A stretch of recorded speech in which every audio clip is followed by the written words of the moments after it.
Welcome to Manifested Publishers. How are you doing? Welcome to a lesson in history and government.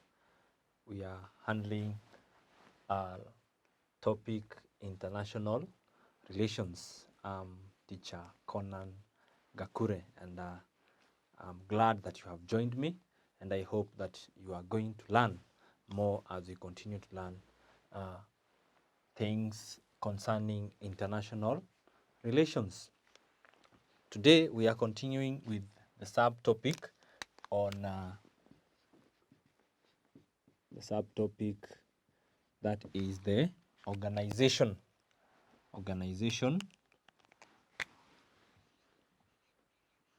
the organization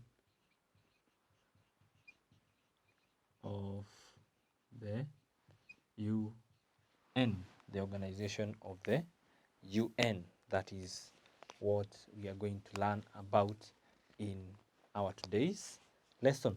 Before we go forward, I would take you back to what we have learned in our previous lessons. Remember, we have been tackling this organization of the United Nations, the different organs that make up or that form the United Nations, so that the organization is able to achieve its mandate or its objectives. So we have already learned about several of these organizations. The first one that we learned about was the General Assembly. The General Assembly was the first organization that we studied that is under the United Nations, and we said this encompasses all the members that are party to the United Nations. Number two, which was the second organization that we studied, my dear Lana? Very good. We studied the Security Council. Very good. And number three, which other organization or organ of the United Nations did we learn about? We learned about the ICJ, which is the International Court of Justice. That is, those are the organs that we have discussed. Today, we are going to look at the remaining ones, which is number four, economic and social council. And then we are also going to learn about the secretariat.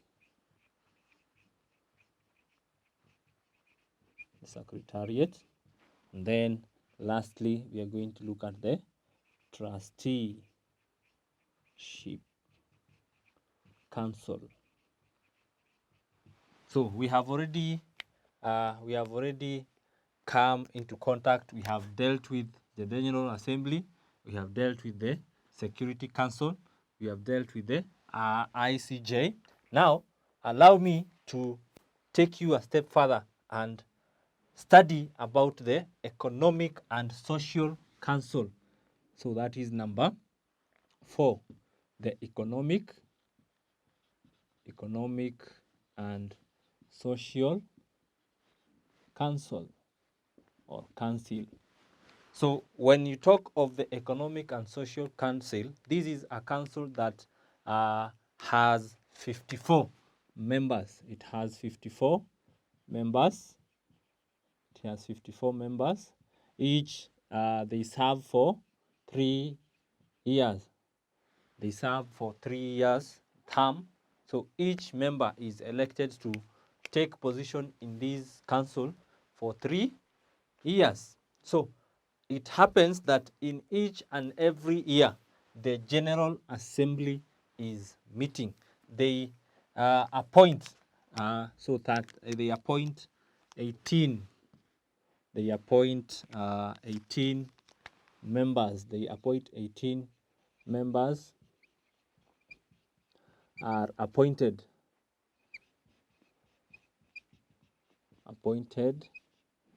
by the General Assembly every time they meet. So that means each and every year when the General Council meets, there are 18 members who have elapsed their 3 years are elected. New members are elected each and every year to take part or to take position in the Security Council.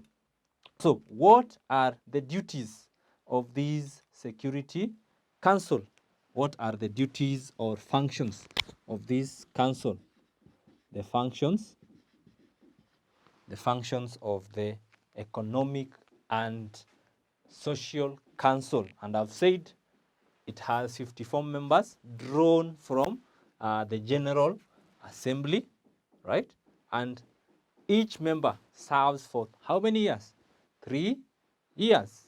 And they are elected. How are they elected? Every now and then. Because after 3 years, that means there is supposed to be a new member. So they are elected during the General Assembly meeting, where all member states come together.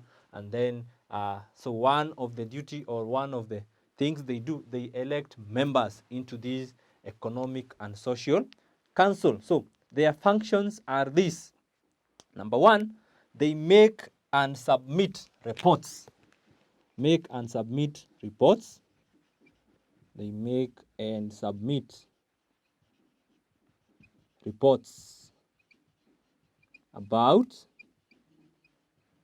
the education,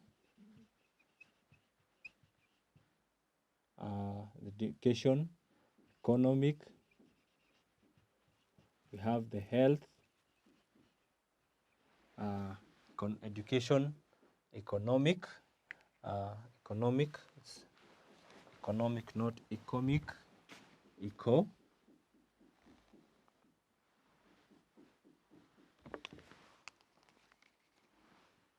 economic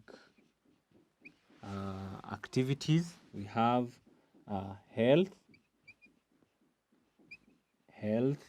issues that are affecting different organizations or the world. So they make reports and then submit reports to the General Assembly. So they have to make research about on these issues to do with the education, economic, health, the culture, right? Things to do with culture. They also study the social interactions of different countries and make submissions. So once you go out to do a research, you make a report, right? So this council is tasked with the mandate of making or doing research, right? Then they make a report and then submit that report to the General Assembly for further actions. So that is the first duty of the Economic and Social Council. That is number one.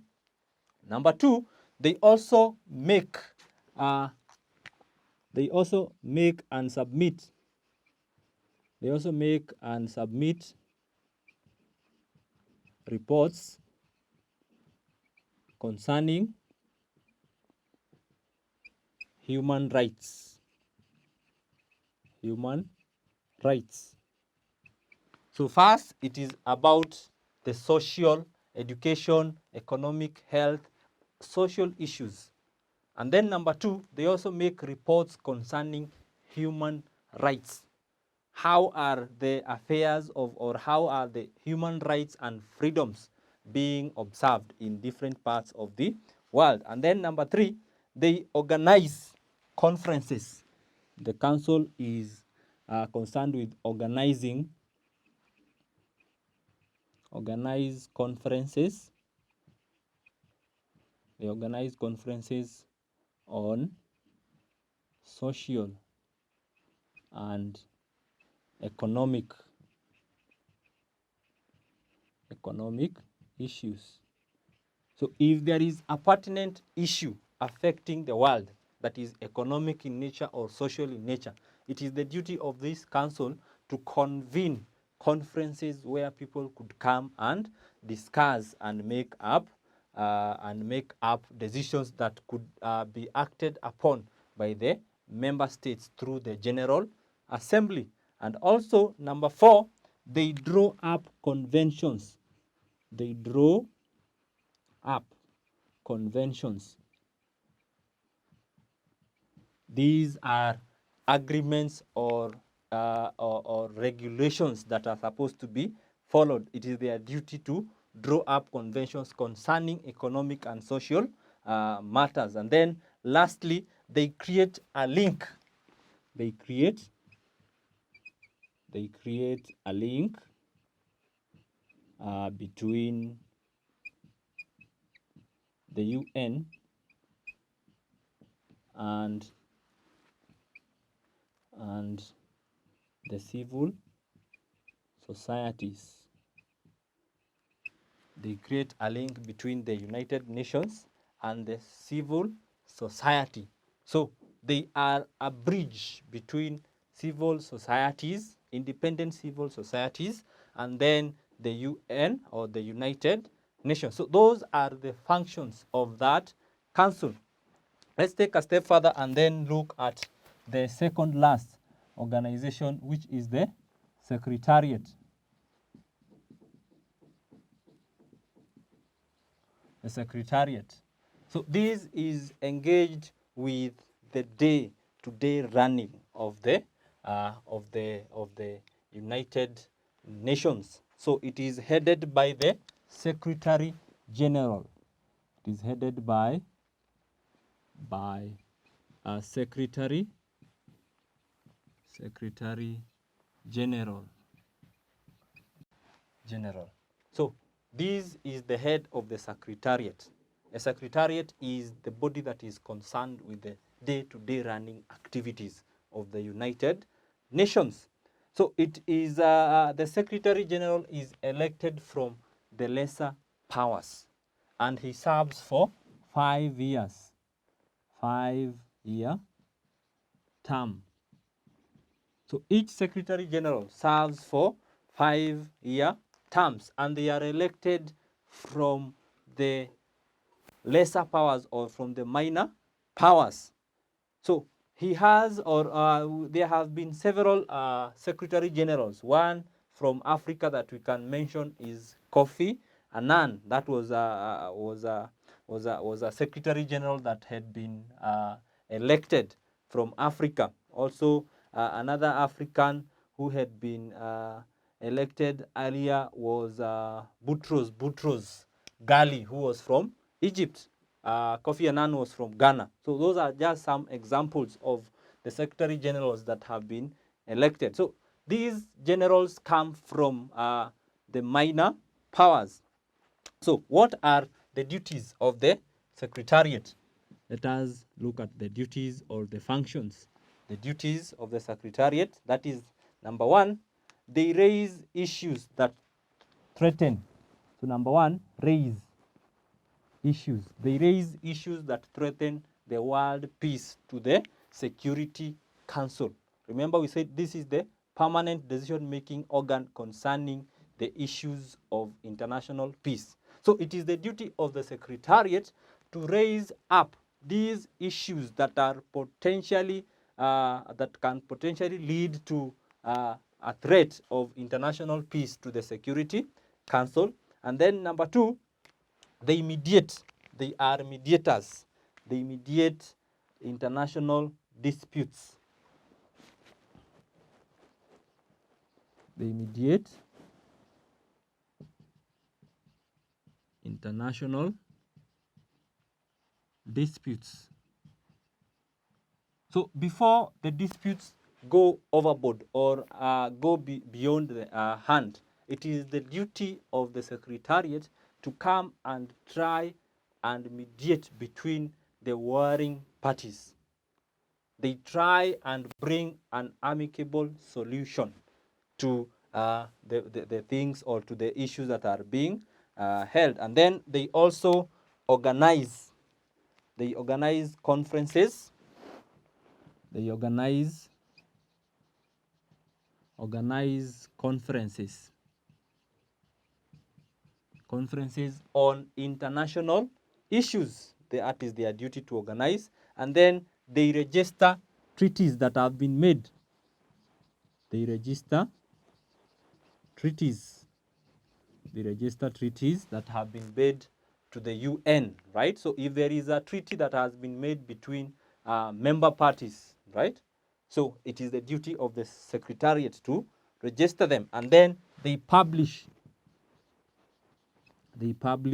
reports. So any report that has been made by any of these other organs, it is the duty of the secretariat, right, to publish these reports and make them known to the other members. And also they promote awareness on human rights. They promote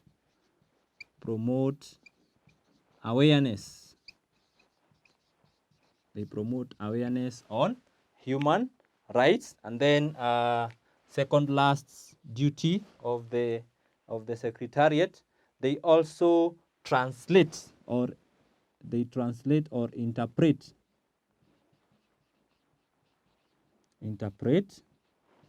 the reports. They interpret reports in reports, speeches and documents. Remember, we said the United Nations has 5 official languages. Are you able to remember those 5 languages? So it is the duty of the secretariat to translate speeches, because if I'm a Chinese and I'm addressing the UN, the General Assembly, I'll use my Chinese language. So it is the duty of the secretariat to translate that speech into other languages for use by the other members. And then lastly, they conduct research on economic and social trends. They conduct research. They conduct research on economic and social trends or problems that are affecting the whole world. So that is the duty of the secretariat. It's quite a huge task. And actually, it is estimated that throughout the whole world, the secretariat has almost 16,000 employees that are working in this docket or in the secretariat of the United Nations. So these are the duties, some of the duties. You could do some research and find out the more duties of the secretariat. Let us now go to the last organ. Allow me now to go to the last organ. We have looked at all this. Now let us go to the last organ, which is the Trusteeship Council. So so actually this should be number 5. So the last one, which is number 6, which is the Trusteeship Council. So when you talk of a trustee, is somebody who has been given a responsibility to take care of, to manage something on behalf of. That is a trustee. So you can be a trustee of somebody's estate. You can be appointed by a person to take over or to be a guardian of their estate. You are a trustee. So the Trusteeship Council is a council that was mandated to take over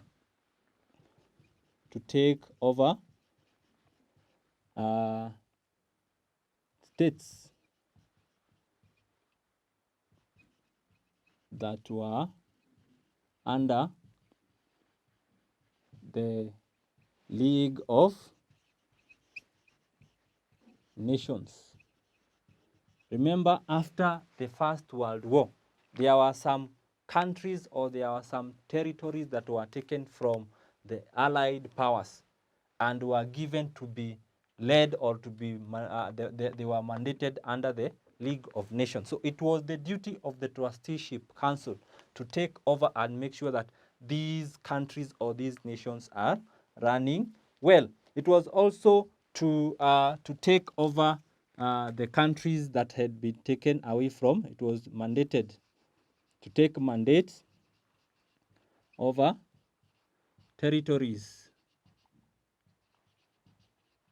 taken away from the Axis powers, after the Second World War. And lastly, they were supposed to, they were given the responsibility of overseeing decolonization. They were supposed to oversee decolonization of states after the Second World War.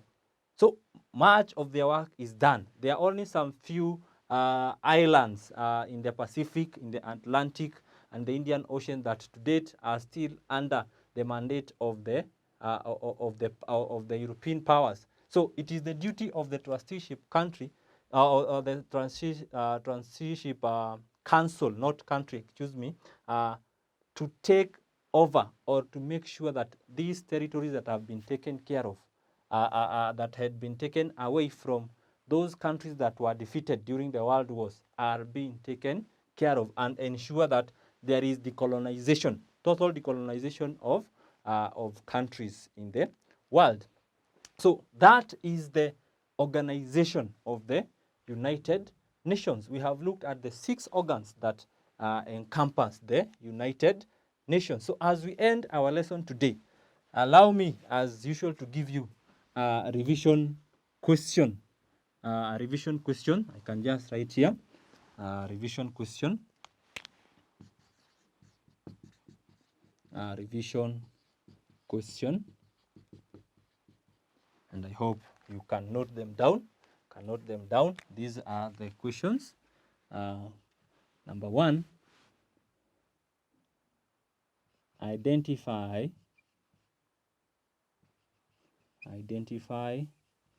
the functions of the economic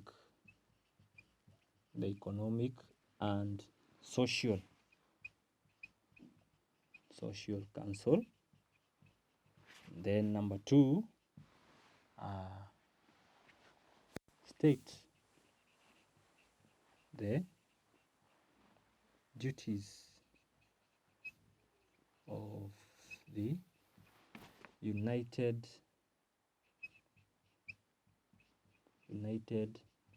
Nations Secretariat.